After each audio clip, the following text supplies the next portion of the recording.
uma das fronteiras mais interessantes e menos esperadas do planeta Terra.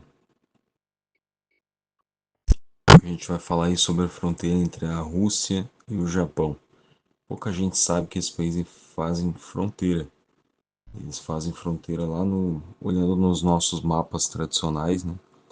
No extremo leste. E é uma fronteira entre dois mundos, né? Tanto a Rússia quanto o Japão, culturas milenares e países com presença muito marcante aí, tanto na produção artística, como na indústria, como na história da humanidade como um todo, né? Então, uma fronteira aí de duas culturas extremamente marcantes. E é uma fronteira de guerras também. É uma fronteira que é marcado pela Guerra Russo-Japonesa de 1905, progredindo com conflitos aí na Primeira Guerra Mundial e também na Segunda Guerra Mundial. Todas essas guerras elas passaram pela fronteira desses dois países. Uma fronteira 100% marítima, com mais ou menos 200 quilômetros de extensão. Então, em sentido horário, a gente começa pelo Mar do Japão e termina no Oceano Pacífico. A origem da fronteira atual é de 1945, ao final da Segunda Guerra Mundial, quando a Rússia invadiu algumas ilhas que pertenciam ao Japão e desde então essa configuração, essas fronteiras se mantiveram até hoje. Tudo se inicia numa quádriplice fronteira marítima entre Coreia do Sul, Coreia do Norte, Rússia e Japão. Tudo se inicia nesse ponto, a fronteira do Japão com a Rússia. Indo em sentido horário, a gente passa pelo Mar do Japão. O Mar do Japão é extremamente famoso por vários exercícios aí que tanto a Rússia quanto a China fazem em conjunto. Prosseguindo, a gente passa pelo Estreito de La Pérouse. Esse é um estreito extremamente famoso e tem várias fotos da guerra russo-japonesa com vários navios aí parados nesse estreito. Um estreito extremamente importante do ponto de vista econômico e um estreito que é comandado pelos dois países atualmente, sem grandes problemas. Essa é uma ilha que fica ali no estreito, uma rocha basicamente. Seguindo, a gente avança pelo mar Okhotsk, que é um mar que banha aí a ilha de Hokkaido no Japão, as ilhas Kurilas e a ilha de Sakhalina na Rússia. Ele é delimitado por essas ilhas. É um mar que quase sempre ele está com uma camada de gelo e aqui a pesca é muito forte, né? Tanto o bacalhau quanto demais peixes, inclusive a pesca de baleia.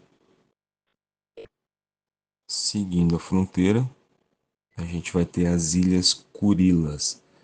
Essas ilhas aqui dão um pouquinho de trabalho. Essas é o único ponto dessa fronteira que cria alguma divergência entre os dois países.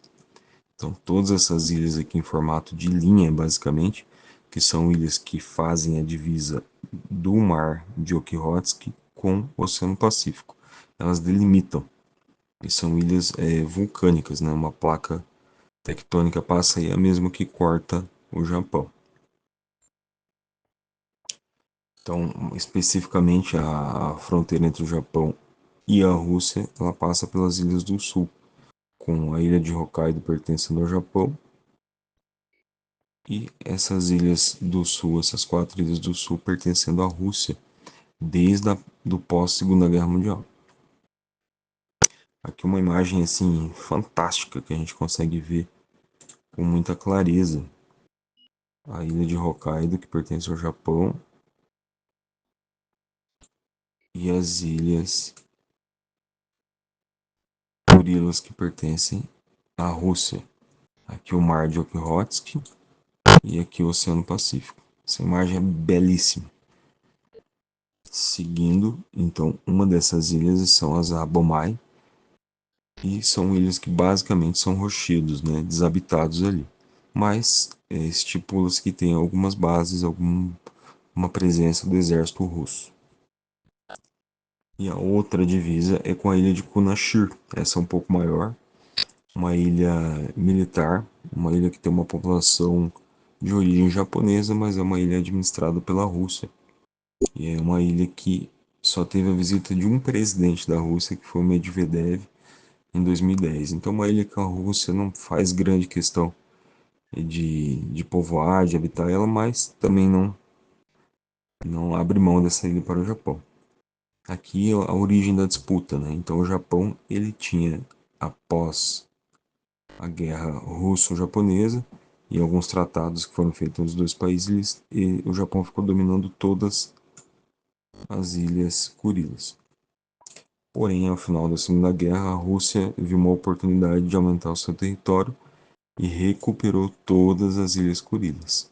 Só que quando ela recuperou, ela também recuperou essas quatro ilhas que já pertenciam ao Japão antes da própria Guerra Russo-Japonesa. Então a União Soviética se apossou um pouquinho mais. E desde a Segunda Guerra Mundial essa questão ainda está em aberto. Inclusive isso aqui dá um bom vídeo que eu farei numa próxima oportunidade. Terminando a fronteira dos dois países, desaguando no Oceano Pacífico, na imensidão do Pacífico, rumo à América do Norte. E atualmente como estamos, então, mais uma guerra fria entre esses dois países pelo domínio das ilhas, mas nenhum dos dois países, a Rússia como está dominando, né, não gasta muita energia nisso, e o Japão não se mostra muito interessado no momento em resolver essa situação. Então as atuações mais enérgicas no território japonês pedindo pela reintegração das ilhas são de ONGs ou movimentos não governamentais. Mas, considerando a geopolítica do mundo que está muito doida, a gente pode esperar tudo aí pela frente, ainda mais com o Japão agora novamente se militarizando.